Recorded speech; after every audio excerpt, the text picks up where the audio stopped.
Hi, on this episode of the Tuesday Extra, we're going to take a look at the tool that we used to help us get in the ballpark as far as wheel and tire fitment on the XJ6 Champ Car was concerned.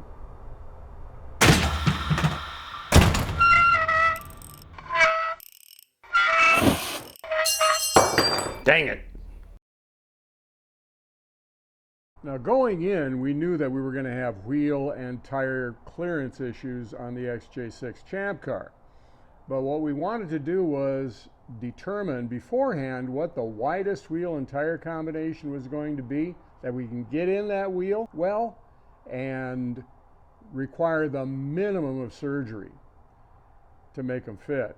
And we were able to do that, and that required the use of the Wheelrite Wheel and Tire Simulator tool thing. Before we go any further, we should probably come to terms with a couple of terms. The first is backspace, the second is offset. Now, if you live here in the United States and you're looking for a set of wheels for your circle track racer, this is what you're going to need right here. And it's a fairly simple thing.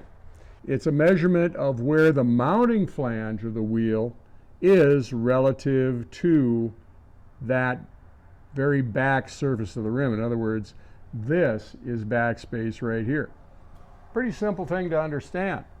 The more backspace you have, the more that the wheel is pushed to the inside of the wheel well.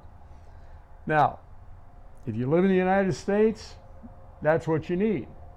If you live everywhere else in the world, you're going to want offset. If you're to look at any wheel sales on eBay, you're going to be given offset. Now, what that means is, where is the wheel mounting flange relative to the center of the rim, which is represented by this line with the CL on it. And it's a measurement of where that flange is relative to the center of the rim. And we can see right here that this mounting flange right there is on this side, or the inside of the wheel. And so this measurement right here is our offset. And this would be negative. Negative offset is going to push the wheel to the outside of the wheel well. Positive offset is going to push it to the inside of the wheel well.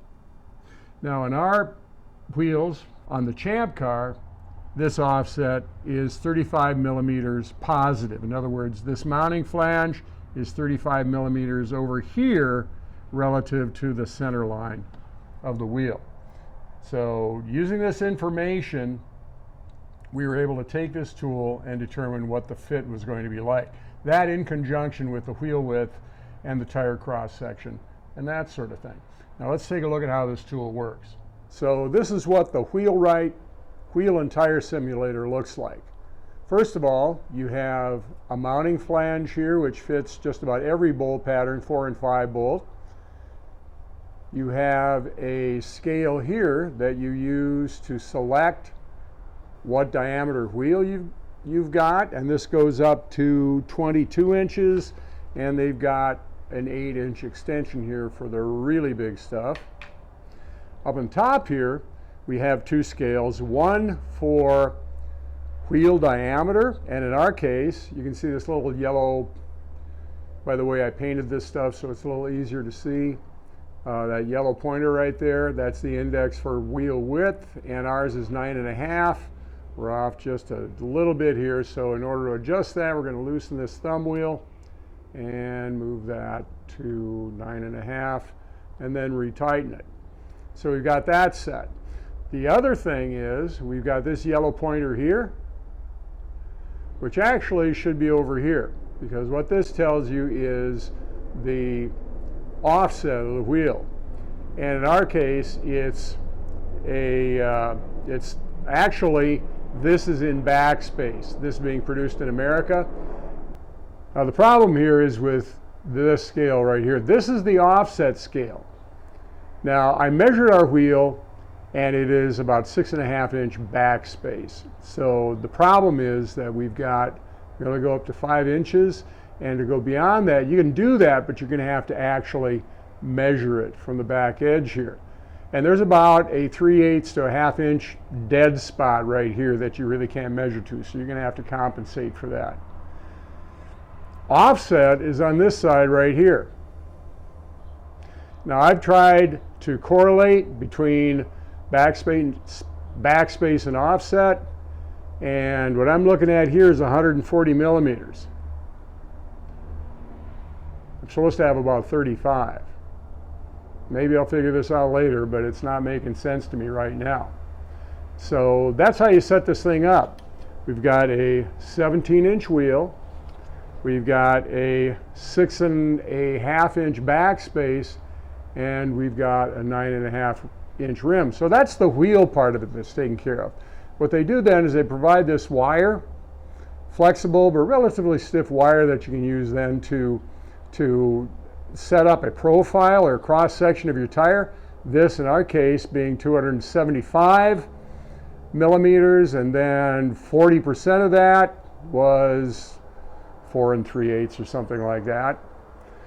And so that's how you set this thing up. Now it's just a matter of taking it over to the car and see what it looks like. Okay, you can see that we've got about 1 3/4 on top of the wheel at this point.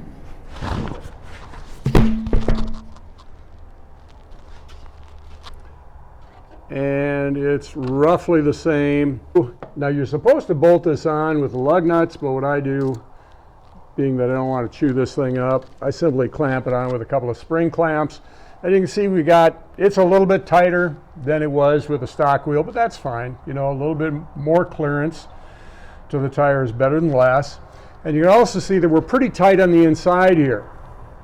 We've only got about 1.25 inches on the inside, which is what correlates to the actual tire. So this really is a pretty good tool to help you determine how the wheel and tire combination that you were thinking about buying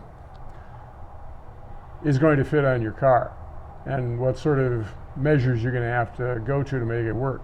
If you already got the wheels and tires, well, you're kind of committed at this point. But it's kind of nice to know generally what the situation is before you spend the money on the wheel and tires.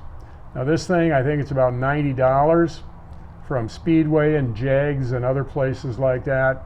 So whether it's worth the money or not, truthfully what you could do is you could take straight edges and tape measures and kind of come up with the same thing. But you know, this isn't a bad little tool. Now, if you like these videos where we're reviewing tools and showing you tools that we've made and recently purchased around here, like, subscribe, follow us on Facebook, and leave a comment down below so that we can know what we can do better. So see you the next time on the Camp Chaos Chronicles.